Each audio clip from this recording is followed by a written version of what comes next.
Assalamualaikum warahmatullahi wabarakatuh. Perkenalkan, nama saya Asif Abdul Wahab, peserta Lasar CPNS PPSDM Regional Bandung tahun 2021, kelompok 2 angkatan 9.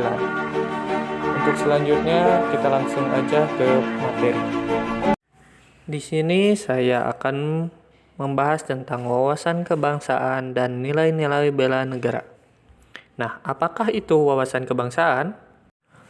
Wawasan kebangsaan dapat diartikan sebagai konsepsi cara pandang yang dilandasi akan kesadaran diri sebagai warga dari suatu negara, akan diri dan lingkungannya di dalam kehidupan berbangsa dan bernegara.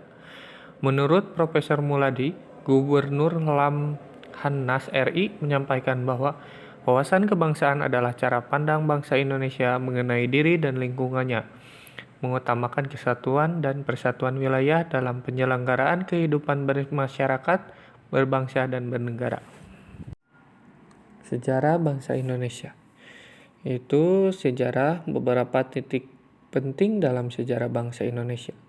Yang pertama yaitu pada tanggal 20 Mei 1908, puluhan anak muda berkumpul di Aula Stovia. Dalam pertemuan itu mereka sepakat mendirikan organisasi Budi Utomo. Yang kedua, Perhimpunan Indonesia atau dengan singkatnya PI merupakan organisasi pergerakan nasional pertama yang menggunakan istilah Indonesia.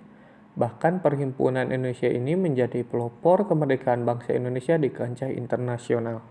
Yang ketiga, pada tanggal 30 April 1926 di Jakarta diselenggarakan Kerapatan Besar Pemuda yang kemudian terkenal dengan nama Kongres Pemuda I. Yang keempat, pada tanggal 27 sampai 28 Oktober 1928, Kongres Pemuda kedua dilaksanakan. Yang kelima, pada 1 Maret 1945, dalam situasi kritis, Letnan Jenderal Kumakichi Harada, pemimpin pemerintah pendudukan Jepang di Jawa, mengumumkan pembentukan Badan Penyelidik Usaha-Usaha Persiapan Kemerdekaan Indonesia atau disebut dengan BPUPKI. Yang keenam, PPKI terbentuk pada 7 Agustus 1945. 4. Konsensus dasar. Pancasila sebagai ideologi negara menurut Yudi Latif PhD sebagai bangsa harus memiliki suatu konsepsi dan konsensus bersama menyangkut hal-hal fundamental bagi keberlangsungan, keutuhan dan kejayaan bangsa yang bersangkutan. 4 konsensus dasar tersebut adalah NKRI, Bhinneka Tunggal Ika, Pancasila, UUD 1945. Identitas NKRI yaitu bendera, bahasa, dan lambang negara, serta lagu kebangsaan. Bendera Negara Kesatuan Republik Indonesia yang selanjutnya disebut Bendera Negara adalah Sang Merah Putih. Yang kedua, bahasa Indonesia yang dinyatakan sebagai bahasa resmi negara dalam pasal 36 Undang-Undang Dasar Negara Kesatuan Republik Indonesia tahun 1945. Bersumber dari bahasa yang diikrarkan dalam Sumpah Pemuda tanggal 28 Oktober 1928 sebagai bahasa persatuan yang dikembangkan sesuai dengan dinamika peradaban bangsa. Yang ketiga, lambang Negara Kesatuan Republik Indonesia berbentuk Garuda Pancasila yang di kepalanya menoleh lurus ke sebelah kanan.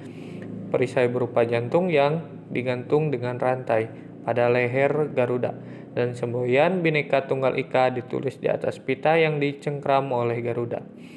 Yang keempat, itu lagu kebangsaan adalah Indonesia Raya yang diubah oleh W. Rudolf Supratman. Nah, untuk bela negara adalah tekad, sikap, dan perilaku serta tindakan warga negara baik secara perseorangan maupun kolektif dalam menjaga kedaulatan negara, keutuhan wilayah, dan keselamatan bangsa dan negara yang dijiwai oleh kecintanya kepada Negara Kesatuan Republik Indonesia yang berdasarkan Pancasila dan Undang-Undang Dasar Negara Republik Indonesia tahun 1945 dalam menjamin kelangsungan hidup bangsa Indonesia dan negara dari berbagai ancaman.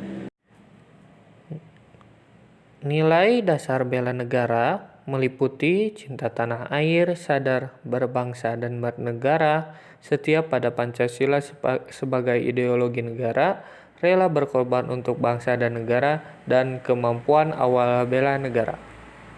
Nah, terus apa sih yang harus dilakukan untuk mengimplementasi bela negara sebagai ASN?